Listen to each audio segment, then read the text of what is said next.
Hello and welcome to a very special interview on Rajya Sabha TV. Today is Hamid Ansari's last day as Vice President of India. He's held the job for 10 years. No one has held it for longer, and only one of his predecessors, Sarvapalli Radhakrishnan, has held it for as long.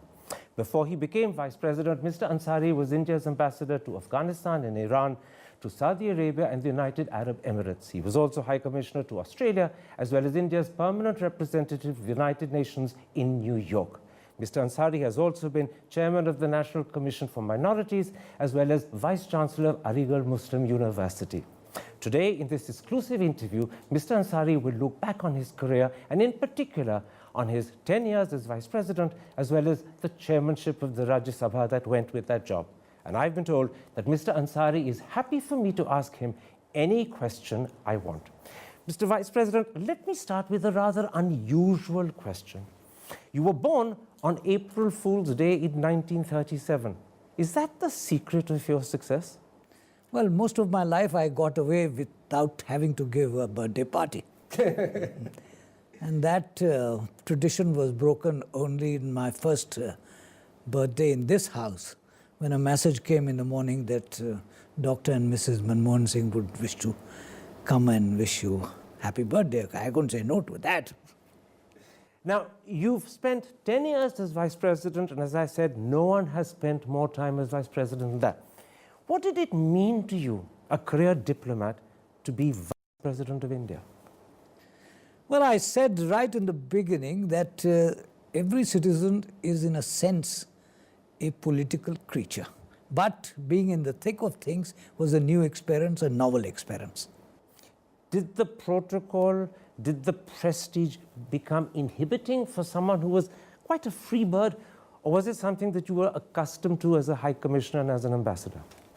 Well, yes, but it was a different kind of constraint which one went through as a representative of the country. This was a different kind of thing. There were constraints on movement and things like that for understandable reasons. One had to live with it. Was it exciting and fun, or was it at times intimidating and restrictive as well? Well, not intimidating, but restrictive, yes. In other words, you couldn't do half the things you would have liked to do because your position simply didn't permit it. Couldn't walk down Chandni Chowk. And a couple of other things that I suppose we shouldn't mention. Let me put it like this. As Vice President, you had a unique and privileged vantage point to look at the functioning of the Indian political system. This is also the 70th year of our independence. Has our political system functioned effectively and smoothly, or is it often dysfunctional and perhaps disruptive? It is both.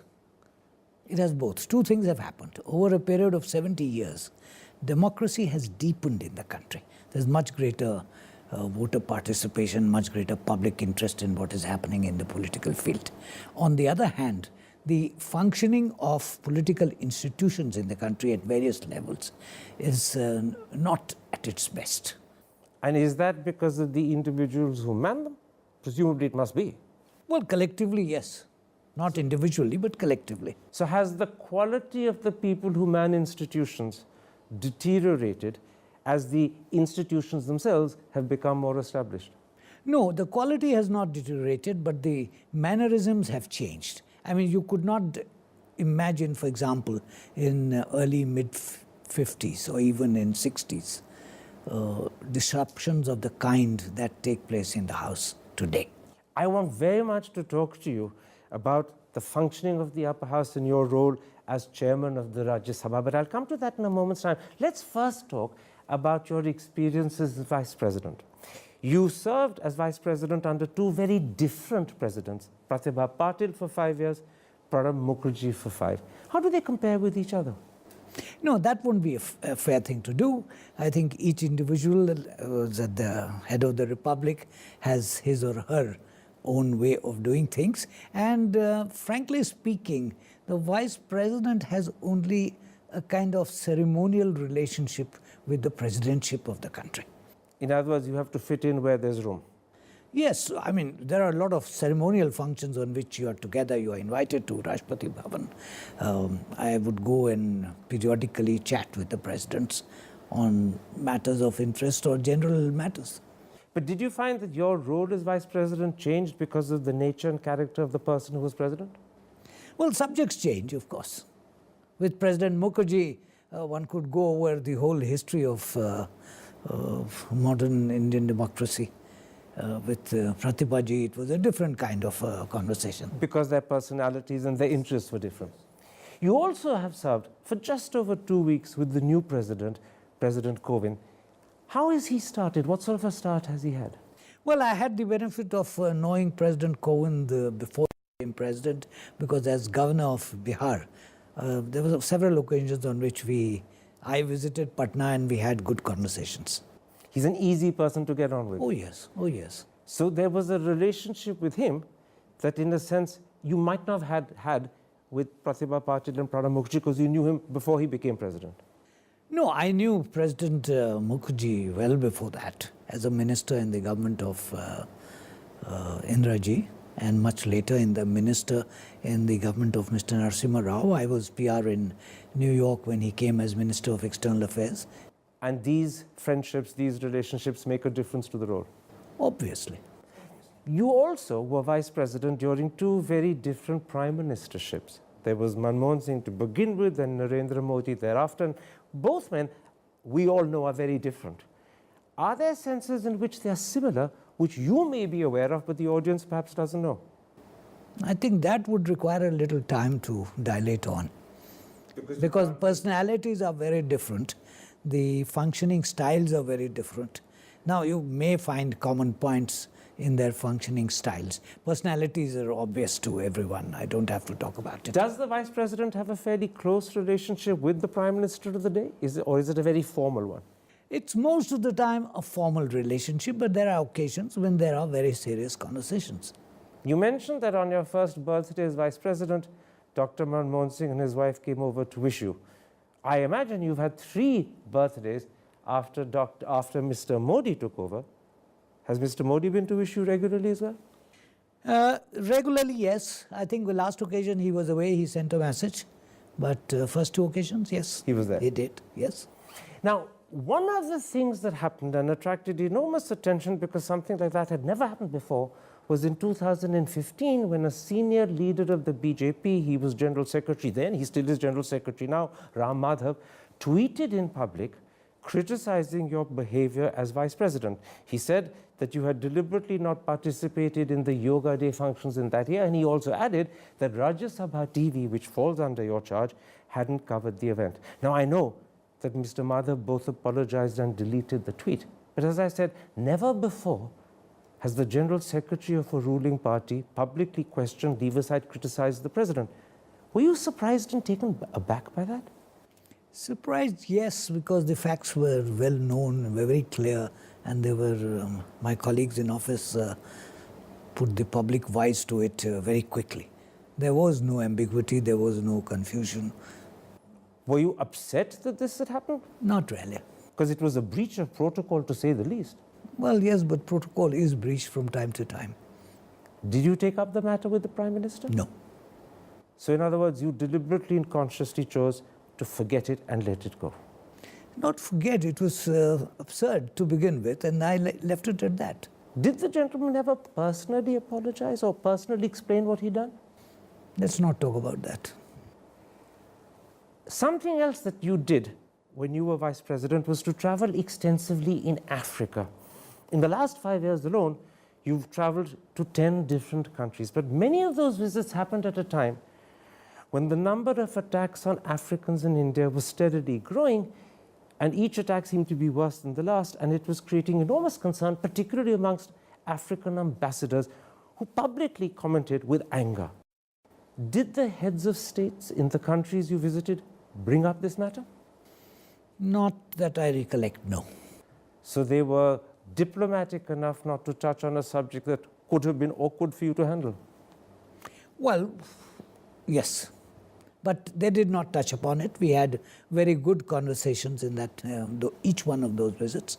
And given the totality of the Indo-African relationship and the background to that relationship, my wife and I were very well received in each one of those countries. Now, the official position of the government of India, articulated both by the spokesman at the MEA and by the foreign minister, was that these are not racist attacks, But the African ambassadors angrily dissented. They did so publicly. And large sections of the media were convinced that this was racism. As someone who was an intelligent observer, although watching from behind the Vice President's house, what was your opinion? Was this an instance of Indian racism, or was it simply law and order? Well, it was scandalous to begin with. It was a failure of law and order, and it was a failure of public behavior. There can't be two views on a situation like this, wherever it takes place, anywhere it takes place. So was the official response the right one, or should they have been more willing to accept that this is more than just law and order? Could have been more forthcoming. They could have and should have been more forthcoming. It's a very important point you said. I want to use this moment, Mr. Vice President, to talk about the general situation in the country today, because I know it's one that concerns large sections of the country. Hardly a day goes by without us reading about cow vigilante attacks. Earlier, we've read about lynchings. We've read about beef bans. People who've refused to say Bharat Mata Ki Jai have been publicly told they should leave the country. There have been accusations of love jihad, ghar wapsi campaigns, and even killings of rationalists. How do you view all of this? Sitting in this house, how did you view all of this? Breakdown of Indian values, breakdown of the ability of authorities at different levels in different places to be able to enforce what should be normal law enforcing work. And overall, the very fact that Indianness of any citizen is being questioned is a disturbing thought. Why were Indian values breaking down suddenly? Because we are a plural society which for centuries, not for 70 years, has lived in a certain ambience of acceptance. And that ambience was suddenly changing? It is under threat. Today, as we speak, there are many who believe we're becoming an intolerant country. You've read about these articles in papers, you've seen these debates on television. Do you fear that yourself? Yes, because I interact with fellow citizens, and there are a great many people from different walks of life who come and talk about it. So you share the concern that intolerance is growing in India? Yes, I spoke about it in my last speech in Bangalore a few days back. You did indeed, and I want to quote from that in a moment's time. But have you ever shared your concerns, your apprehensions with the Prime Minister or with the government? Yes. But what passes between the Vice President and the Prime Minister, in the nature of things, must remain in the domain of privileged conversations. Understandably, but the important point is that as Vice President, you felt a need, perhaps a moral need, to raise this issue with the Prime Minister, and you did do so. With the ministers also, with the Prime Minister also. I won't ask you about their response, but were you satisfied? Well, there is always an explanation, there's always a reason.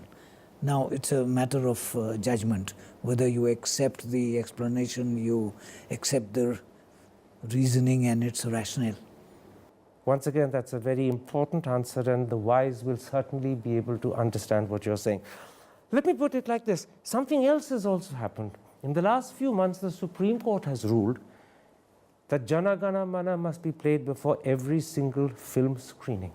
In more recent times, the Madras High Court has ruled that Vande Mataram must be sung at least once a week in Tamil Nadu schools and colleges, at least once a month in government offices and private establishments. And once again, these two rulings have divided public opinion.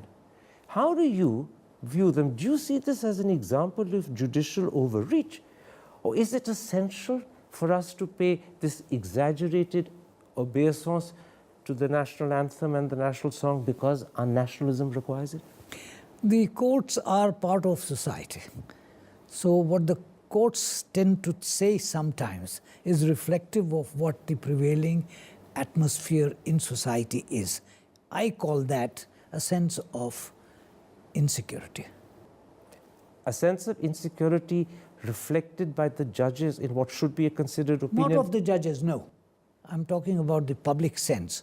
I mean, this propensity to be able to assert your nationalism day in and day out is unnecessary. I am an Indian, that's it. And it should, It should be taken for granted that every Indian is loyal to the country. You don't have to prove it. Oh, absolutely. In which case, when the judges require this through their rulings, they are reflecting something that they should hopefully have risen above rather than become creatures of. Well, again, it's accepted practice not to comment on judges, and I shall not. I understand. Let me then come to a speech that you made on Sunday in Bangalore, because I think it's one of the most important speeches made by a vice president while still in office. I'm going to quote from that speech. You said, "The version of nationalism that places cultural commitments at its core is usually perceived as the most conservative and illiberal form of nationalism. It promotes intolerance and arrogant patriotism." To me, and to many others like me, there was the distinct feeling that you were actually commenting on what's happening today. Yes. Am I right? Yes, yes. So you were talking with specific reference to the mood of the country in 2017. Oh, absolutely. Can you give the audience a sense of why you felt this was an important thing for you to say? Because vice presidents don't normally speak out in this way. Why did you deliberately choose to do so? No, vice presidents do speak out, and I have in the past 10 years spoken out again and again on matters that I think needed to be aired in public. So it was not unusual, at least not for me, to speak about certain issues which I think needed to be discussed. There is to each individual a manner of speaking. I stuck to my manner of speaking. And you deliberately chose a moment to point out that this exaggerated concept of nationalism, this necessary requirement to have to keep proving you're patriotic and nationalist, is unhealthy. It makes for intolerance and arrogance. That is a point you felt a personal need to make. Yes, and I'm not the only one in the country. A great many people feel the same way. Your speech went one step further. In that speech, you also quoted from Swami Vivekananda, who's widely believed to be a favorite of the present ruling party. And this was the quotation: "We must not only tolerate other religions, but positively embrace them, as truth is the basis of all religions." Are you beginning to feel that there are some religions that are being deliberately distanced, perhaps even discriminated against? You see, why do we talk about tolerance? Because you feel the need to tolerate something which may not entirely be to your scheme of things. But it has been my point, and this is not the only occasion on which I have spoken about it, that tolerance is a good virtue, but is not a sufficient virtue. And therefore you have to take the next step and go from tolerance to acceptance. And that acceptance isn't happening today. It's not happening by and large. I'll tell you why, to my mind, that particular quotation from Swami Vivekananda is so important. It's because in recent years, and I mean in recent years, not just recent weeks and months, there have been a string of comments made by BJP men, members, ministers, as well as leading figures of the Sangh Parivar that seem to target the Muslim community in particular. I won't name people, but there was a minister who talked about Haramzadeh and Ramzadeh. There was a chief minister who said that Muslims are welcome to stay in India, but they must give up eating beef. There was a head of the RSS who said that all Indians are Hindus, and immediately a senior minister added, and Hindutva is the identity of India. And then there was an MP who went on to become a chief minister who said that for every Hindu girl converted to Islam, he would personally convert 100 Muslim girls to Hinduism. Now, you're not just vice president, you're also a Muslim sitting and hearing this. How did you as an individual feel when these comments were being made, and made by people in power and positions of responsibility? I will not talk about political groups or political parties, but to me, every time such a comment appeared or came to my knowledge, I mean, my first reaction was that A, the person is ignorant, B, that he is prejudiced, and C, that he does not fit into the framework that India has traditionally prided itself on, which is to be accommodative society. When these comments were made, at the time, did you as Vice President take them up with the government? No, I don't think it was necessary for me to take it up in individual complaints with the government. There was enough being said. This is an open society, and enough has been said in criticism of these viewpoints publicly. In other words, there was no need for you to take it up because if they'd read in the papers, kept their ears open, they knew how the country felt about such comments. Oh, I'm sure they did. What about the speech you made on Sunday, which I said is a seminal speech, where you've spoken out about the nationalism that is being practiced as intolerance and arrogance? Have you had any response from the government or from ministers to that speech? I don't think it's necessary to have a response. I didn't expect any, and there have been public reactions to it. There have been media reactions to it, editorial comments to it. And by and large, I think the themes I touched on have resonated with the prevailing views. Many people say that as a result of the sort of comments we've discussed, as a result of the mood they've created, the Muslim community is apprehensive, it's feeling insecure. Is that a correct assessment of how Indian Muslims feel, or is it an exaggerated one? It's a correct assessment. From all I hear from different quarters in the country, I heard the same thing in Bangalore, I've heard from other parts of the country.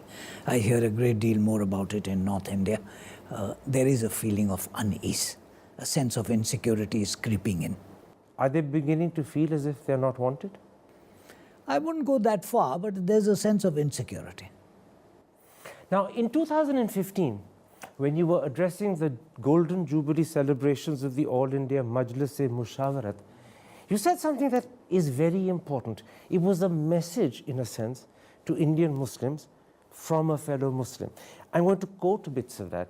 You said, significant sections of the Muslim community are trapped in a vicious circle between tradition, which is sacrosanct, and modernity, which has become a tainted expression. I'm going to ask you in simple words to explain what was the message you were giving them. The message was that you have to move with times. You have to live with the requirements of the occasion. Do not create for oneself or one's fellow beings an imaginary situation which is centuries back when things were very different. I mean, the whole idea was that what are the challenges today? The challenges today are challenges of development. What are the requirements for development? You keep up with the times, educate yourself, compete in the marketplace. Don't cut yourself off from contemporary India, immerse yourself more fully. Absolutely not. Absolutely not. I mean, that is a message that I have been giving wherever I have had an opportunity, that you have to change with times. In that same speech, you also said something else that has struck me as important. You said the official objective of Sabka Saath, Sabka Vikas is commendable. A prerequisite for this is affirmative action to ensure a common starting point. Would you be in favor of some form of reservations for Muslims? You know, in Indian vocabulary, social and official vocabulary, reservation has come to acquire certain connotation which is not necessarily positive. Affirmative action is a much better expression. You take action wherever it is necessary for whoever it is necessary. And that is required for Muslims today, and governments must address themselves to that. Oh, absolutely. Not just the Muslims, any segment of society. If the requirement is to have comprehensive development, if the requirement is that everybody shall move, take one step forward and keep taking steps forward, then all have to be at the same starting point. And if you are at the same starting point, and there are some who are not at that starting point, you have to bring them up to the starting point. Now, an issue that has dominated the news in recent months concerning the Muslim community is this debate about triple talaq. And I want to ask you, where do you, as a Muslim, stand on it? Do you believe this is an issue for the courts to sort out because it is a matter to do with gender rights and gender justice? Or is it an issue left for the Muslim community to resolve internally themselves? Firstly, it is a social aberration. It is not a religious requirement. The religious requirement is crystal clear, emphatic. There are no two views about it. But patriarchy, social customs has all crept into it to create a situation which is highly undesirable. So should the court step in? You don't have to.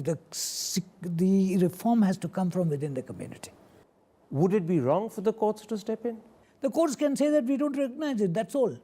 I mean, marriage has to be recognized on certain occasions by the system of the state. And if a state functionary at a particular point of time refuses to recognize a happening, which may be the product of a triple talaq, that's it. So the courts will simply formally decree we don't recognize triple talaq, but the reform has to happen internally from within the community. It has to. You see, people have to understand the basics of faith. What has happened is that tradition has overtaken the essentials of faith. Therefore, modernity has to be Caught up with without letting go of tradition. But you address modernity with tradition and tradition with modernity. You can't separate the two artificially. You can't separate the two, and it is quite possible to do that. Again, you've answered very clearly. The intelligent will immediately discern what you're saying. My last question before I take a break. Given the fact that Muslims are feeling insecure, apprehensive, uncertain, given the sort of political rhetoric that keeps resonating, are you worried that the number of Indian Muslims that get attracted to ideologies like Al-Qaeda or ISIS could start increasing sharply? There are already some who have been attracted and have joined up. Could that number grow sizably, or is that an exaggerated fear? No, I don't think. The official estimates are that if there are numbers, they are minuscule. I think the Muslim in India is sui generis. Mind you, every seventh citizen of India is a Muslim, just as every fifth citizen belongs to a religious minority. These are facts on the ground. There is no evidence that any process of extremist indoctrination is underway in India. An individual can always go off the track. Once again, that is a very clear answer. Do not exaggerate the fear that's sometimes voiced in papers and television that Indian Muslims could start embracing Al-Qaeda or ISIS. Oh, absolutely. Those are products of local situations in certain contingencies. That situation does not prevail here, and I hope it never does prevail. Let's take a break at that point, Mr. Vice President. When I come back, I want to turn, as I said I would earlier, to your role as chairman of the Rajya Sabha, and in particular talk with you the functioning of the upper house and whether it lives up to the expectations Indian democracy and the Indian people have of it. We'll be back in a moment's time. Don't go away. There's a lot more to discuss with Hamid Ansari. See you after the break.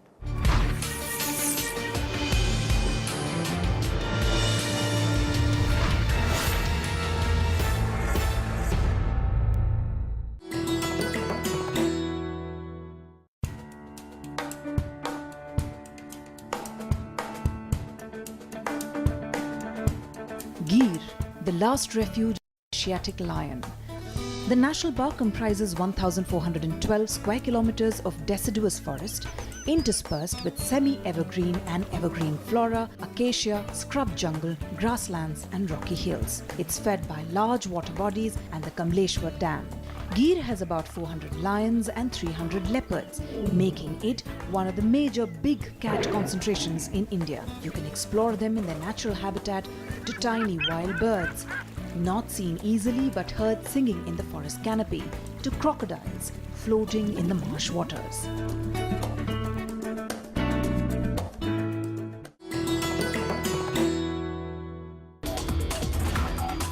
We must address and bring in that we have now more of medical infrastructure facilities which can detect cancer.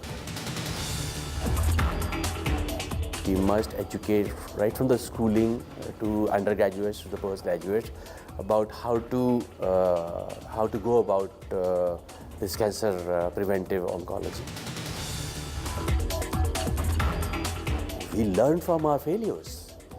Your good judgment will always come from your failures. We'll have 9 failures and then 10th will be success. Watch Eureka with Dr. Anil Suri, Director at National Institute of Immunology, only on Rajya Sabha Television.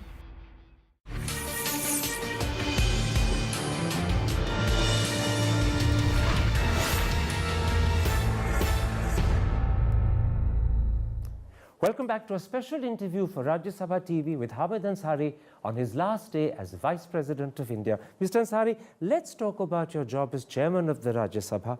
10 years ago, when you first presided over the House, there were many people, including your friends, who were a little nervous because they thought, he has no experience of this, will he be able to do it? Were you apprehensive on that first day? No, only to the extent that any new situation, you approach it diffidently. But you had the confidence not to show it because it certainly didn't show on your face. Inside, were there moments when you said to yourself, good heavens, what am I letting myself in for? Well, chairing a meeting was not a new experience. There were other kinds of meetings which had been chaired at different points in life. So chairing a meeting was just that. Except that in the Rajya Sabha, particularly as the years went on, you ended up with a House that acquired a reputation for frequent disruption. Several members who were unruly and indisciplined.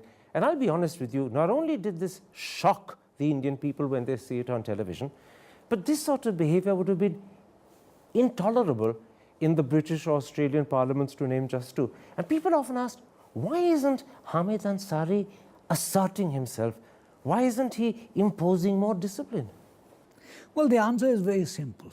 If the chair of the House, be it the Speaker of Lok Sabha or the Chairman Rajya Sabha, is a referee, is an umpire in a cricket match. The referee is given a rule book, and the referee cannot go beyond the rule book. Rules were made at a different stage in history when certain forms of behavior were acceptable and certain forms of behavior were not imagined. Things have changed over time. Indian society has changed over time. Public behavior has changed over time. We have to not caught up with it. It's interesting you talk about the rule book because actually the rule book would have permitted you to name and shame.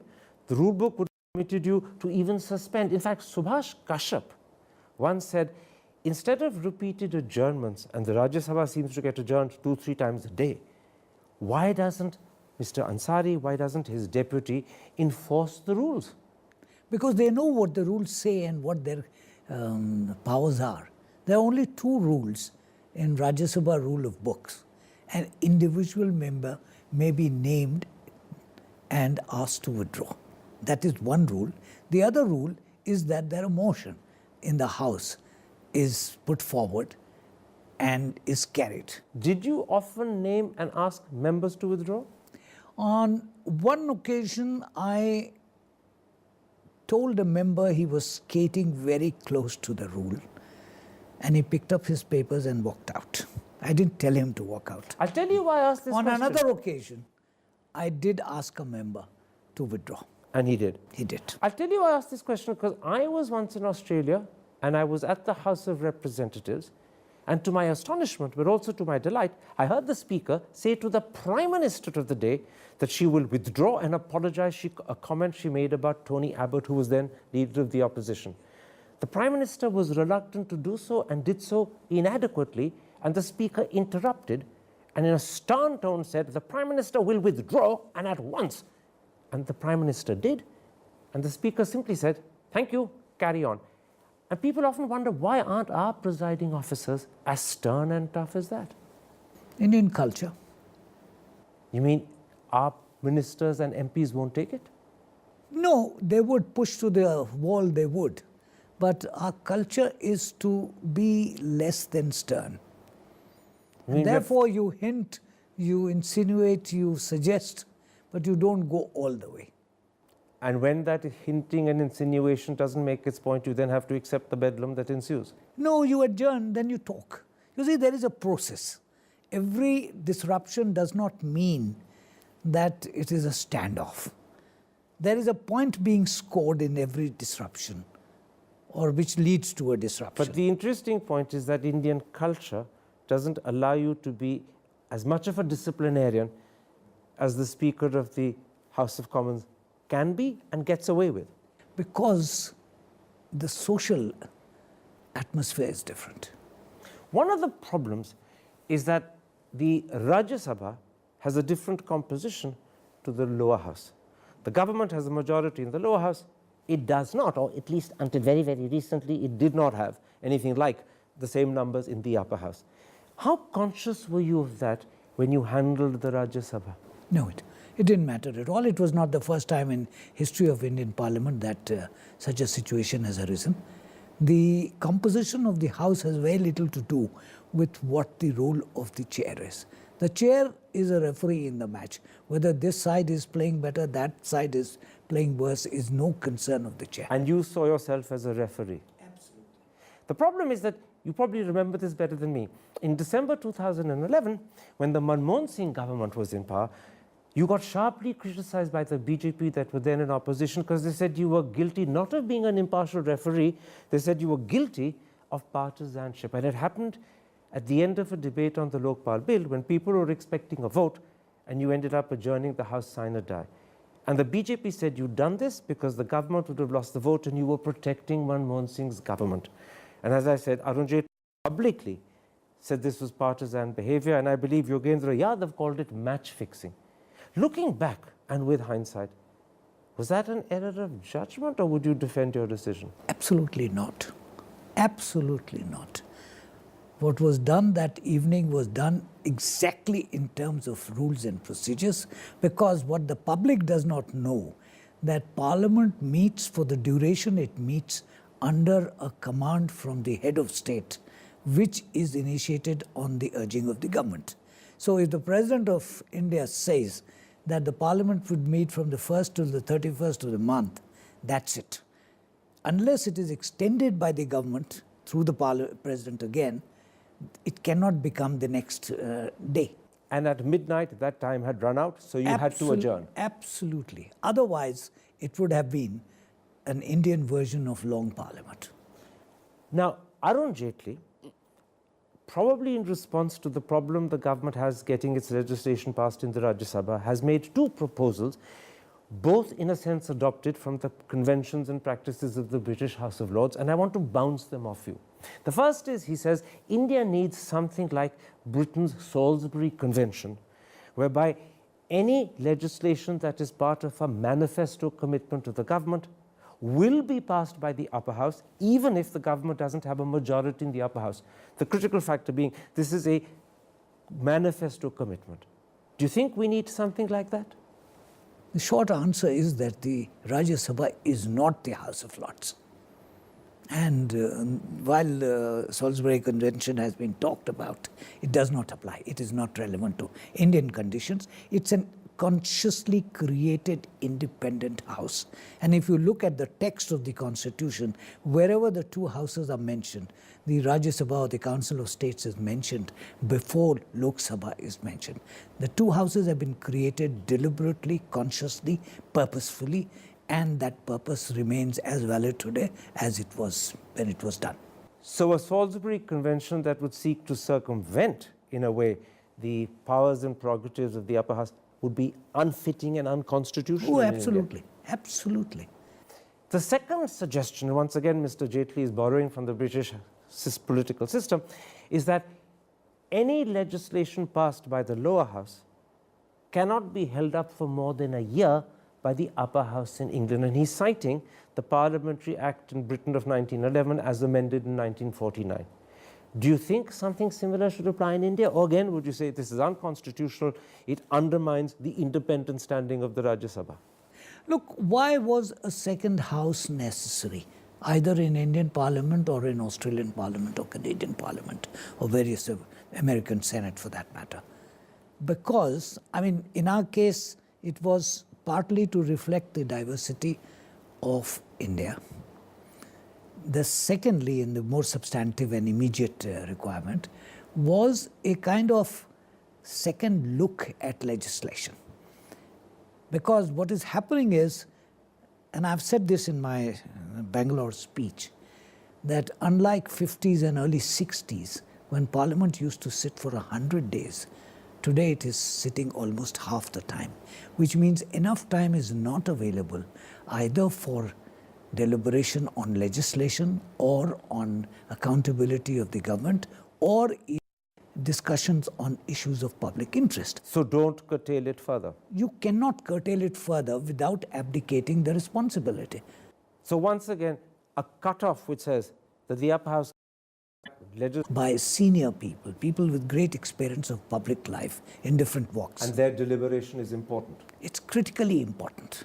Now, in the meantime, there is also a criticism made by the opposition, particularly the opposition in the Rajya Sabha, to the way the government treats the Rajya Sabha. They say quite often critical bills are passed off as money bills when they're quite clearly not money bills, and it's only done to facilitate the easy passage of legislation. And the two that come to mind immediately are the recent finance bill and the Aadhaar bill. Now, you were chairman of the Rajya Sabha when this happened. Do you think here the opposition has a good case? Well, since the matter is before the Supreme Court, I shall not comment on it, but there is certainly a merit in extending what is a moneyed bill to a point when it ceases to be a money bill and transforms itself into an organizational bill. In which case, do we need to relook and perhaps rethink the power and prerogative of the Speaker of the Lok Sabha to decide what is and what isn't a money bill, and the fact that her decision thereafter can't be challenged? Should that be relooked at?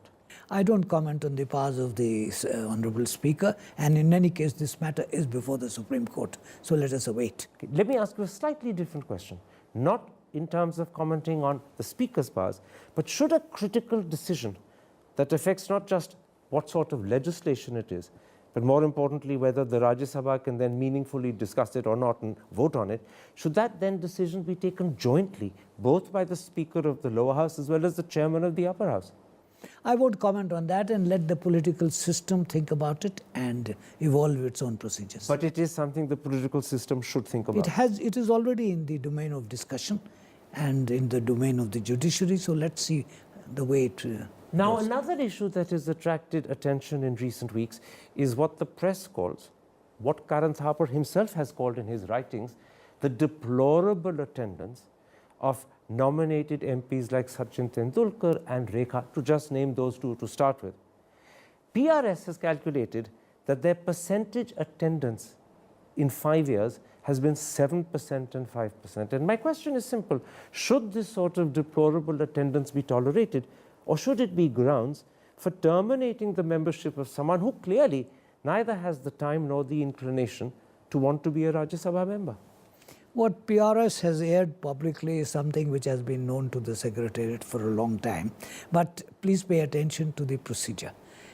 Any member who wishes to be absent from the functioning of the House puts in a request, and the request is put by the chair to the House, and the House approves the absence. So each of these people have already had their absence cleared, not just by the chair, but through the chair by the House. Absolutely. How else would they be absent?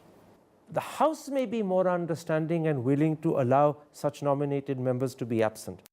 But the country feels that actually they should be present. Even if they don't want to debate, at least be sitting. And as I said, Sachin and Rekha are not the only two. This was also true of Lata Mangeshkar when she was a member, M.F. Hussain, Mrinal Sen, and several others. Do we therefore need to rethink about the sort of people we nominate, so that we're more sure that when nominated, they will participate and will make time, rather than treat it as an adornment? What was the rationale of nominations? The thought process behind it was that they would provide an input from a different perspective into the national law-making process. But they can only do that if they're present and participating. Precisely. And therefore, the responsibility for nominating them rests with governments, successive governments. So we've had a record of it. There have been excellent nominated members who have participated and participated very actively. Even to this day, there are nominated members who participate on a daily basis, and there are others who have not participated. So you're saying a very important thing, Mr. Vice President. You're saying governments must think very carefully about the sort of people they nominate, so that they have a certain assurance that once nominated, the person will participate. You see, you have to think of what kind of input you require from an individual. And then choose the individual Precisely. in accordance with that. Precisely. Rather than simply choose a person because they're a celebrity or they're starry. You're saying yes? Let me come to Rajya Sabha TV. To everyone's surprise and delight, it's a channel that established itself with credibility, with independence, with a certain neutrality. And that happened under your charge. Important colleagues of mine who are senior journalists like Siddharth Varadarajan, M.K. Venu, Govind Etiraj, Bharat Bhushan have all been anchors. Now that you're stepping aside, there is a concern in the media world that perhaps the quality and character of Rajya Sabha TV will change. Can you be confident that what you set up and established will continue as independent and credible and neutral, or does it depend critically on how your successor looks at the channel? Rajya Sabha TV was set up by a decision of the Rajya Sabha. And there is, of course, a longer story to it as to why a separate existence became necessary. Because going back 10 years, when I first stepped into the Rajya Sabha, the then Speaker, Mr. Somnath Chatterjee, had a conversation with me in which he said the original idea was to have one TV channel in which both would be participants, but at that point the Rajya Sabha was not willing. So I said, all right, let me go back and see if I can change views. It so happened that over a period of time I did persuade the dissenters to agree, and the channel was established. And the channel was given no command from the chair, except that it should be a forum of discussion somewhat along the lines of the PBS. That's because you were tolerant, and that's because you wanted the channel to operate objectively, independently, thoughtfully, and analytically. What's the assurance that your successor will give no command and will allow the channel to operate independently, objectively? I can't comment on that. I am not a Jyotshi that I will tell what will happen tomorrow. So the fears that people have about the future of TV are not baseless. They could turn out to be very real. Why should anybody fear the future? You face the future, that's all. If a challenge emerges, face it. Let me ask you a question about your successor, and I ask it only because it's one that many members of the Rajya Sabha, still your house, are voicing and are concerned about. Unlike you, he's been a politician all his life. He's been not just a minister, but president of the BJP. At a time when the government is concerned and conscious of the way in which the Rajya Sabha can check or delay its legislation, how confident are you that your successor will give the opposition in the Rajya Sabha a fair hand and a fair say? Look at the history of the Indian vice presidents. There have been politicians, there have been philosophers, there have been educationists, there have been senior-most members of the judiciary. They have all delivered. Nobody has said that they have not delivered. And you believe that will be true of your successor? Oh, of course. The job dictates the response. I'll push you by just saying one thing, that very recently as a minister, your successor once described the Prime Minister as God's gift to India. That comment lingers in the minds of many opposition MPs in the Rajya Sabha, and it makes them wary. What would you say to those MPs, your MPs still, who are wary of your successor because he's called the Prime Minister God's gift to India? Each individual thinks for himself. Each member of parliament, I have no reason to doubt the capacity to think on everybody's part. But you're confident that the responsibility of the job when he sits in that chair will change him? Absolutely, because that's the only way the job can be done. So the requirements of the job will change your successor's thinking, attitude, and behavior, and that's been true of all previous vice presidents as well. I go by the record. I'm not an astrologer, but I go by the record. In the limited time left to me, I want to raise with you, because you've been a very successful diplomat.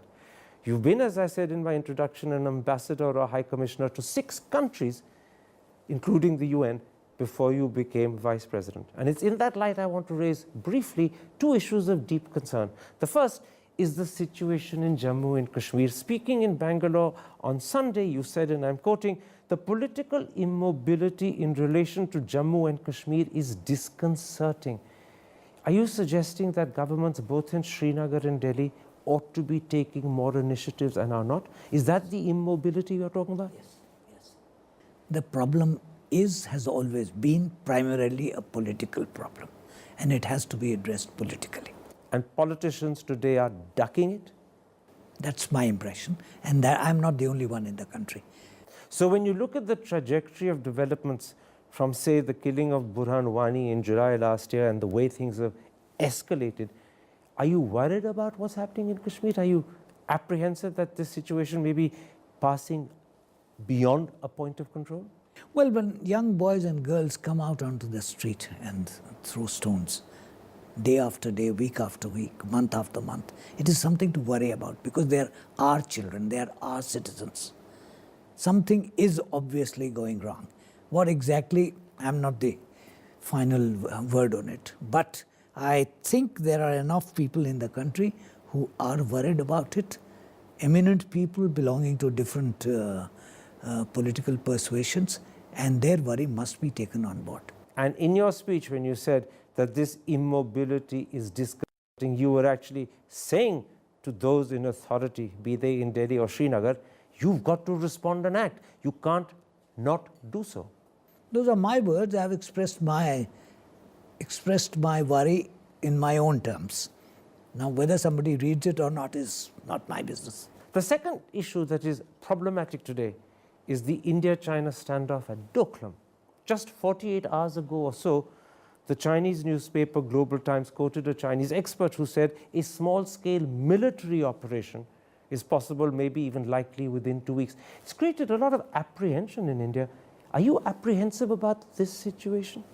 I think we've had these periods of standoff with China, and there's enough knowledge, enough experience, enough wisdom still available to be able to retrieve situations.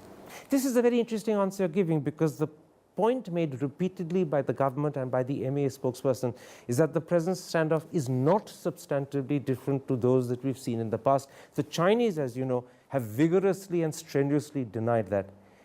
You're relatively sanguine about the handling of the situation. You're not worried, even though many in the newspapers and television are beginning to express anxiety and fear.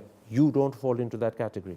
The totality of Indian experience in dealing with China, and it's very considerable, makes me think that we will handle it.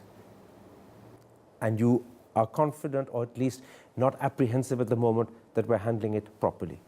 No, I think the government will manage it. My last question. Today is your last day as Vice President. Tomorrow a new chapter opens. What next? Time will tell. But have you any plans in mind? Have you decided how you will spend your years of freedom? Because up till now, job constraints, responsibilities and protocol have impeded on you. You still won't be a free man. You're always going to be surrounded by security. But have you any idea what you want to do? Do all the things that I have wanted to do and not been able to do in sufficient measure. Does that include writing your memoirs? No. So the wonderful stories and anecdotes will remain with you a secret forever? Probably. Probably. Secrets will, because I'm bound by the Official Secrets Act. But what about the lovely stories and anecdotes? Could you be tempted if an intelligent publisher were to come knocking on the door to write I a don't book? think I have that many stories to tell. So all that you know, you'll keep to yourself. Maybe not. But not put them down in a newspaper, in a book form. We can perhaps look forward to more television interviews, more discussions like this on other channels, sharing your wit and wisdom. You won't have the time and I won't have the inclination. But for today, Mr. Vice President, I'm deeply grateful for the honor, the opportunity and the pleasure of this wonderful interview. Thank you very much indeed. It's been great talking to you, Kar. Thank you, sir. Thank you very much best. indeed. All the best. Thank you.